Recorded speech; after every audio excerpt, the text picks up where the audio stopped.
ओम श्री वेदपुरुषाय नमः। नमस्कार। Class number 460 Shrimad Bhagavad Gita जी शंकराचार्य जी के भाष्य के अनुसार आरंभ किया जाता है। ओम श्री सीता रामचंद्राभ्याम नमः। नमो गुरुभ्यः। ओम अथ काल देवताः श्री संवत् 2082 चैत्र शुक्ल पक्षः एकादशी मंगलवारः श्लेषा नक्षत्रम् उत्तरायणं वसंत ऋतुः। ओम तत्सत् श्री शंकराचार्याय गुरवे नमः। ब्रह्मार्पणं ब्रह्म हविः ब्रह्माग्नौ ब्रह्मणाहुतम् ब्रह्मैव तेन गन्तव्यं ब्रह्मकर्म समाधिना। अध्याय नंबर 4 और श्लोक नंबर 24। पुस्तक है गीता प्रेस गोरखपुर, बुक नंबर 10, शंकराचार्य जी के भाष्य वाली भगवत गीता जी। अच्छा जी, तो अब इस श्लोक को हमने इसके अर्थ को देखना है और इसको समझने के लिए हमको ये समझना है कि यज्ञ क्या है। बिना यज्ञ के हमारा हिंदू धर्म कुछ नहीं है। जब तक हम यज्ञ को नहीं समझ लेते, हम भगवत गीता जी को नहीं समझ सकते। अभी हम क्या कर रहे हैं? अभी हम समझ रहे हैं कि ये जीवन एक बाजार है और इस बाजार के साथ जुड़ा हुआ है हमारा पूजा करना। दोनों में कोई विरोध नहीं है। हम सोचते हैं बाजार में जाना और वहाँ पर खरीदना बेचना, उससे अपनी जीविका चलाना और फिर भगवान की पूजा करना। दिवाली, होली इत्यादि जो नवरात्रे, जो भी हमारे त्योहार हैं, हर रोज़ की पूजा है, हम वो भगवान की पूजा करते हैं और फिर हम बाज़ार में जाते हैं और बाज़ार में जाके हम खरीदते हैं, बेचते हैं। अपने आप को बेचते हैं, अपनी सर्विसेज, अपनी सेवाओं को बेचते हैं और दूसरों को खरीदते हैं, दूसरों की सेवाओं को खरीदते हैं, चीज़ों को खरीदते हैं। तो जीवन क्या है? खरीदना बेचना, क्रय विक्रय, मार्केट। और उसके साथ हमें इस मार्केट में वृद्धि चाहिए, उसको कहते हैं प्रॉफिट, लाभ। तो लाभ क्या है? हर व्यक्ति मार्केट में जाता है और खरीदने बेचने से वो अपना लाभ कमाता है। इस लाभ के लिए ये पूजा हमें सहायता करती है। हम भगवान से कहते हैं कि हे भगवान, मेरा मार्केट में, बाजार में लाभ की वृद्धि हो। मैं जो भी मार्केट में कर रहा हूँ वो सिद्ध हो, मार्केट की वृद्धि हो। ठीक है? तो इसलिए हम कहते हैं कि इस मार्केट में खराबी क्या है। जैसे एक टीचर है, वो कहती हैं कि मैं पढ़ाने जाती हूँ और मैं बच्चों को पढ़ाती हूँ और मुझे उसकी सैलरी मिलती है। तो ये कैसे धर्म नहीं है? ये तो धर्म है। ये ऐसे धर्म नहीं है कि आप वहाँ क्या पढ़ाने जाते हैं। मैं वहाँ फिज़िक्स, केमिस्ट्री, इंग्लिश इत्यादि, मैथ्स, ये सब्जेक्ट्स हैं, ये पढ़ाती हूँ। इनको आप पढ़ाते हैं, इससे बच्चों को क्या होता है? बच्चे बाजार में खरीदने और बेचने के सक्षम हो जाते हैं। ठीक है? नहीं, मैं उनको ऑनेस्टी के बारे में भी बताती हूँ कि सच्चाई से जियो। हाँ, वो सच्चाई से बाजार में खरीदते और बेचते हैं, चोरी नहीं करते खरीदने बेचने में।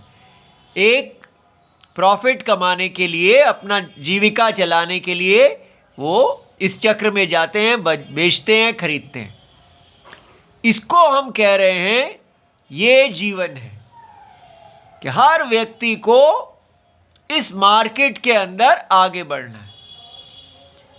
जैसे कि अगर कहा जाए कि कोई इलेक्शन जीतता है तो हम कहते हैं आपने यहाँ पर कितने करोड़ों, 150 करोड़ लोगों में से आप भारत के संसद में पहुँचे हैं, तो कितना बड़ा आपने जीत की है, यह आपकी जीत है। ठीक है, इस बाजार में सब लोगों को आपने जीता है और कितने हार गए, आप आगे निकल गए। ये प्रोग्रेस है। जब तक हमको ये नहीं समझ में आ रहा कि ये मार्केट प्रोग्रेस धर्म नहीं है, इसलिए भगवान से हम ये ना मांगे कि ये मुझे मार्केट प्रोग्रेस चाहिए। क्यों नहीं है मार्केट प्रोग्रेस धर्म? मार्केट प्रोग्रेस इसलिए धर्म नहीं है क्योंकि मार्केट प्रोग्रेस माने व्यक्तिगत लाभ। हर व्यक्ति मार्केट में जाता है अपने लाभ के लिए, और हम कहते हैं ठीक है, सब अपने अपने लाभ के लिए जाएंगे और फिर पूरे देश का लाभ हो जाएगा, सब लाभ के लिए जियो। तो इसमें प्रॉब्लम क्या है? ठीक है, इस प्रकार सारे देश का जीडीपी बढ़ेगा, सब तो प्रगति करेंगे, तो सब लोग व्यक्तिगत लाभ के लिए जिए। इसको कहा जाता है कि ये एक प्रकार का पूंजीवाद है। इसको कहेंगे कि ये वर्च्यू ऑफ सेल्फिशनेस। ऐसी एक पुस्तक थी, उसका नाम था कि स्वार्थी होना बहुत अच्छी बात है, क्योंकि हर व्यक्ति अपने स्वार्थ के लिए जब प्रगति करेगा तो सामूहिक स्वार्थ जो है देश का बढ़ेगा। सारा देश बढ़ना चाहता है तो फिर क्या किया जाए?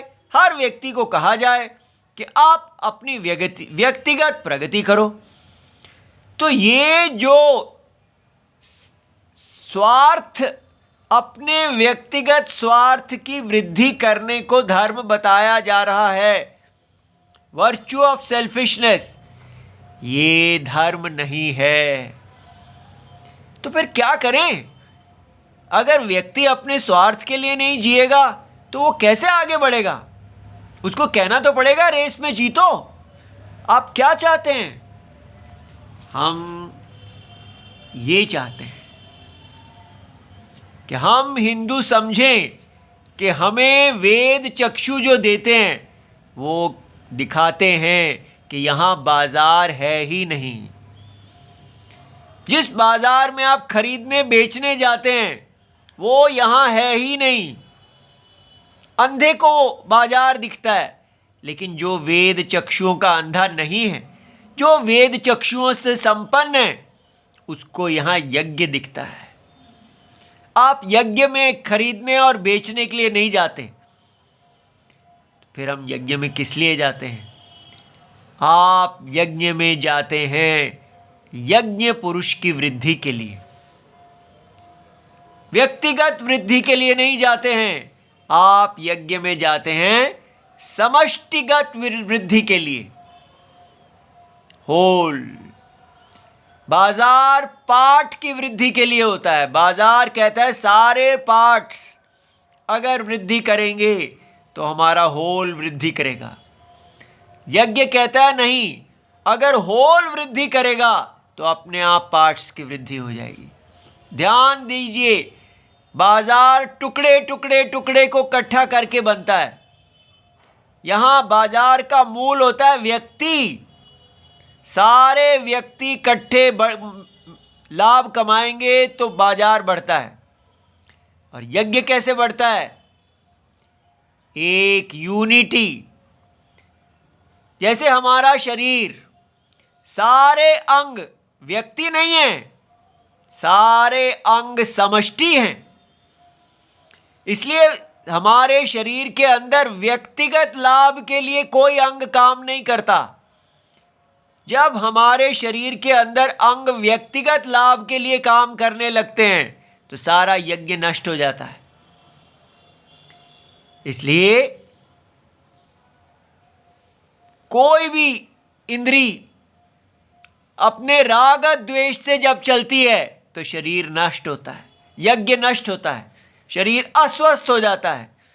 लेकिन जब हम पूरे शरीर की आत्मा की तृप्ति के लिए जीते हैं, जब हम समझते हैं कि हर अंग एक ही आत्मा है, जो सारे शरीर की आत्मा है वही भुजा आत्मा है, वही सिर आत्मा है, वही पैर आत्मा है, वही जांघ आत्मा है, आत्मा एक है और शरीर के अंदर अंगों की अनेकता है। ये डाइवर्सिटी इन यूनिटी, यज्ञ जो है वो यूनिटी है और उसके अंदर डाइवर्सिटी है। लेकिन बाजार क्या है? बाजार जो है वो डाइवर्सिटी है। डाइवर्सिटी को जोड़ दो तो एक यूनिटी बनाई जाती है।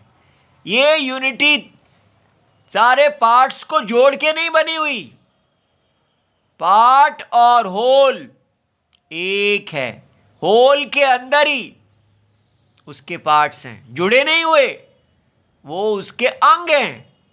ध्यान से देखिए। तो इसलिए यहां कोई व्यक्तिगत स्वार्थ नाम की चीज है ही नहीं, यहां केवल व्यक्तिगत स्वार्थ है। आप कितने भी स्वार्थी लोगों को जोड़ लें, बस उनका सामूहिक स्वार्थ, पर उनका ये फंडामेंटल यहां क्या है? इंडिविजुअल, व्यक्ति। यहां फंडामेंटल क्या है? होल, समष्टि। सबको समझना है कि हम समष्टि पुरुष हैं। इसलिए यहां कहा जाता है व्यक्तिगत लाभ को छोड़ो, तब यज्ञ शुरू होगा। यहां कहा जाता है व्यक्तिगत लाभ को बढ़ाओ, तब मार्केट बढ़ेगी। आप इसमें उल्टा देख रहे हैं।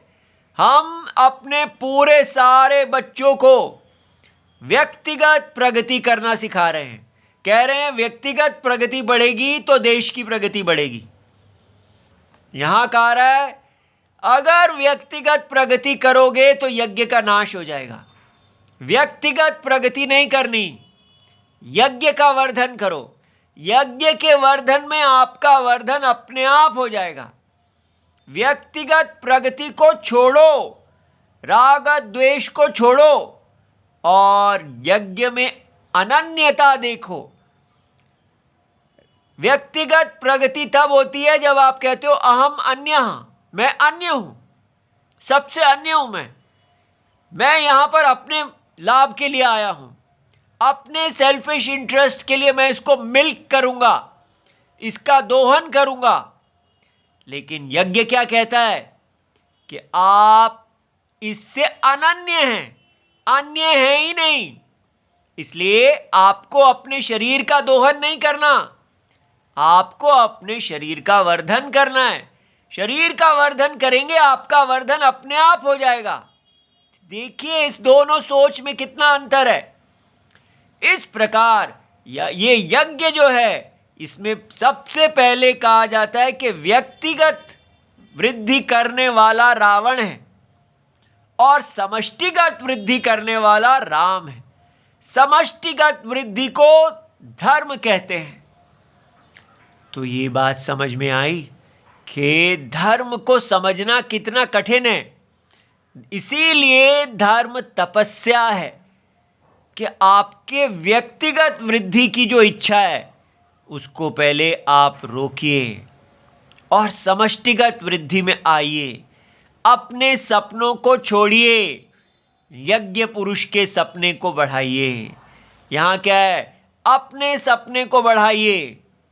सब आपका जीवन ही व्यक्तिगत सपनों को पूरा करने के लिए है और ये है आपके व्यक्तिगत सपने आपका नाश कर देंगे। आप समष्टि सपने के अंदर एक रस हो जाइए। समष्टि सपना ही धर्म है। इसलिए जो व्यक्ति जन्म से ब्राह्मण पिता के घर जन्म लेता है वो कहता है मेरे को अच्छा लगे या ना लगे, वेद भगवान की रक्षा करना मेरा धर्म है। मुझे बिजनेस कितना भी आता हो, मुझे सेवा करना कितना भी आता हो, मुझे गुरु ही बनना है। ठीक है, इसलिए मैं यहाँ पर सिर हूँ और मुझे भगवान के सिर का काम करना है। इसलिए वो अपने आप को सिर बनने के लिए तैयार करते हैं, चाहे वो कितने बड़े क्षत्रिय कार्य क्यों ना करने वाले हों। उनके लिए ये परधर्म है, ये स्वधर्म है। इसलिए यज्ञ में परधर्म और स्वधर्म बड़ा महत्वपूर्ण है। बाजार में आप जहाँ नौकरी कर लेते हैं, जहाँ आपका लाभ है वहाँ जाइए और वहाँ जाके आप अपनी सेवाएं दीजिए और पैसा बनाइए। स्वधर्म आपका वो है जहाँ आप इस समय नौकरी कर रहे हैं, परधर्म वो है जहाँ आप नौकरी नहीं कर रहे। आप जाके अपने मालिक की जो आपको पैसा देता है उसका वर्धन करते हैं तो वो आपका वर्धन कर देता है। आप किसी होल के लिए काम नहीं कर रहे, आपका ऑनेस्टी है कि जो आपको पैसे देता है आप उसके दास हैं। ठीक है, अपने स्वार्थ के दास हैं और जो किसके अधीन आप काम कर रहे हैं उसके स्वार्थ के दास हैं। और यहाँ पर आप निस्वार्थ जगत की आत्मा, जिसको कुछ नहीं लेना, जो इस माया यज्ञ को धारण किए हुए है, जिसको अपना किंगडम नहीं फैलाना, जो रिलीजन्स ये इस्लाम क्रिश्चियनिटी की तरह नहीं है, जो ये सत्य परम सत्य आत्मा है, जिसने एक माया रूप केवल अज्ञान के कारण एक वपु धारण किया हुआ है, जिसका उद्देश्य केवल ये है कि ये अज्ञान दूर हो और मोक्ष की प्राप्ति हो। धर्म मोक्ष के लिए है। समझिए, मोक्ष कैसे होता है? जब हमारी व्यक्तिगत इच्छाएं समाप्त होती जाती हैं और हमारी प्रीति अपने शरीर की तुष्टि से नहीं, केवल शरीर के अंदर रहने वाले परमात्मा की तुष्टि से हो जाती है। हमारी प्रीति इस संसार के इस स्वप्न के किसी नाम रूप और क्रिया में नहीं रहती। हमारी प्रीति नाम रूप और क्रिया के साक्षी से रहती है। हम नित्य तृप्त हो जाते हैं। हम तृप्ति के लिए यहाँ नहीं जाते, यहाँ हम तृप्ति के लिए जाते हैं। यहाँ हम पहले ही तृप्त हैं, केवल आराधना के लिए जाते हैं। हम अंतरात्मा की तुष्टि के लिए, माया तुष्टि के लिए जाते हैं। वो नित्य तृप्त हैं और ऐसे नित्य तृप्त की, यज्ञ की, उनके वपु की हम वृद्धि करके अपने ही जगत की आत्मा से प्यार करते हैं, अपने ही शरीर से, अपने समष्टि शरीर से प्यार करते हैं। व्यष्टि को हम समष्टि में घुला देते हैं। ये देख रहे हैं, यहाँ पर कहा जाता है सारे व्यष्टि मिल जाइए और आपका लाभ बढ़ेगा। इसमें व्यष्टि टीम वर्क तो बनती है, नेशनल टीम जो जीतती है, लेकिन नेशनल ये नेशनल टीम नहीं है। शरीर एक टीम नहीं होता, शरीर एक यूनिटी है। ये इन दोनों में भेद देख रहे हैं। इसमें पार्ट्स को जोड़ जोड़ के एक सेल्फ इंटरेस्ट, एक सामूहिक स्वार्थ बनाया गया है। इसमें ये सारे पहले ही एक हैं। इनको ज्ञान दिया जाता है आप अन्य हैं ही नहीं, आप सब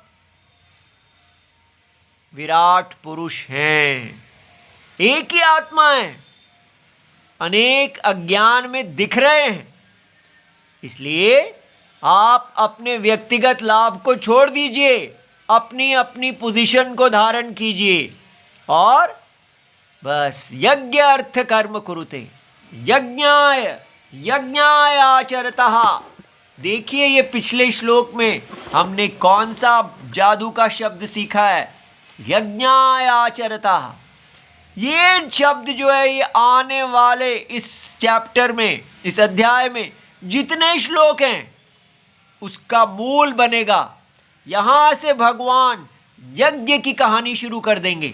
अगर ये हमें नहीं समझ में आया तो हमें लगेगा कि अब क्या शुरू कर दिया है, कभी कुछ बोलते हैं कभी कुछ बोलते हैं। इसलिए हिंदू धर्म को अगर आपने घर वापसी करनी है, हमको हमारी एजुकेशन सिस्टम ने बाजारू बना दिया है। हम सोच रहे हैं बाजार में जाके ऑनेस्टली भी पैसा कमाया जाए तो वो धर्म है। बाजार नहीं हमें पालेगा, यज्ञ पुरुष हमें पालेगा। यज्ञ पुरुष का नमक खाना है, बाजार का नमक नहीं खाना।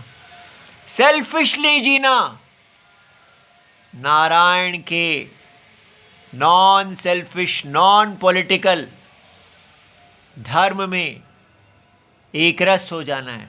जैसे भगवान किसी सेल्फिश इंटरेस्ट के लिए यज्ञ का पालन नहीं करते हैं, वो जगत की सत्य आत्मा है, उनका शरीर माया है।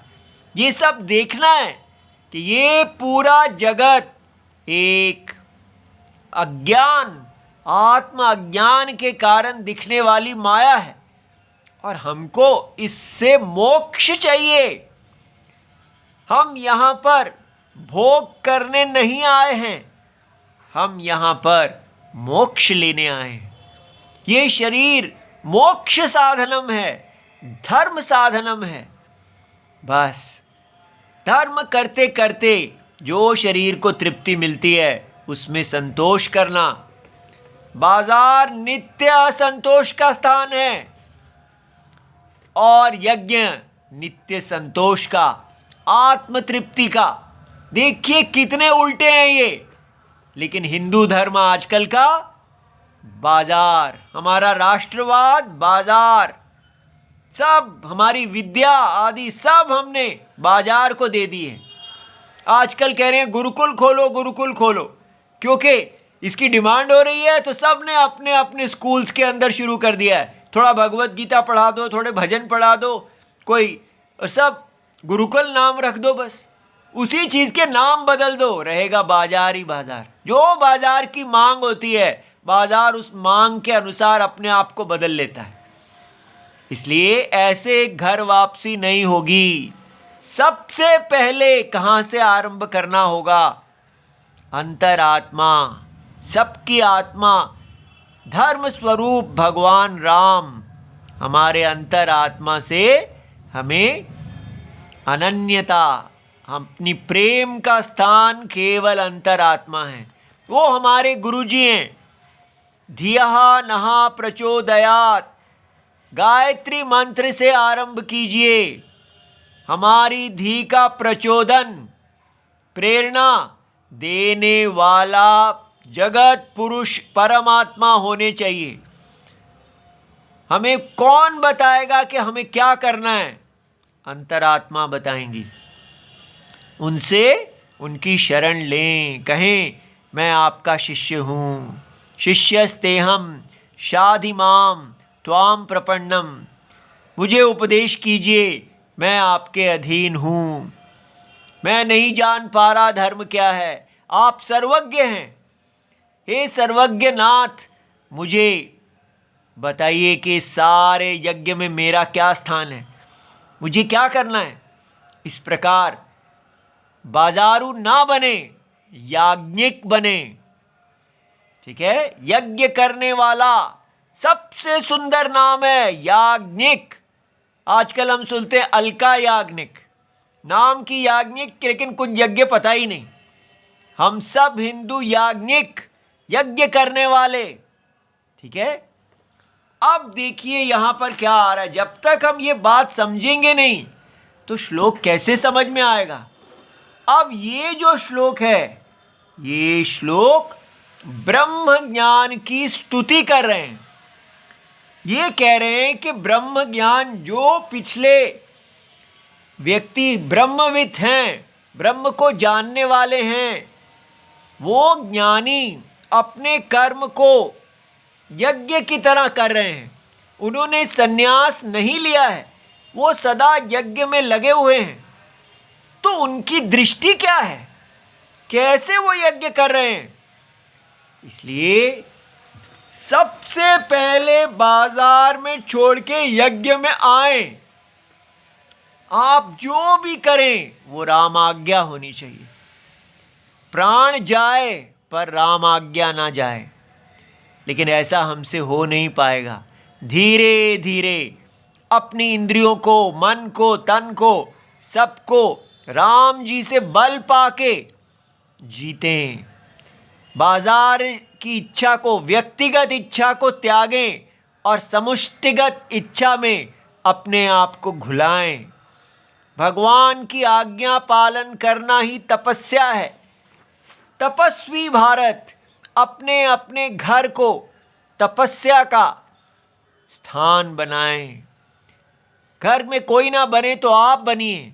बस तपस्या, हर कार्य। देखिए मैं कपड़े कैसे रख रहा हूँ, उतार के ऐसे ही फेंक रहा हूँ क्या? उसको तय करके अच्छी तरह रखिए। मेरा बिस्तर बना हुआ है या नहीं, मेरी चप्पल कहाँ पड़ी है, ऐसे ही फेंक दी। हर चीज़ का मैं देखिए, क्या मैं सीताराम हूँ? जैसे सीताराम जिया करते, क्या मैं वैसे जी रहा हूँ? मेरा चलना, मेरा हंसना, मेरा सांस लेना, बोलना, लिखना, पढ़ना, हर चीज़ में क्या सीताराम जी हैं?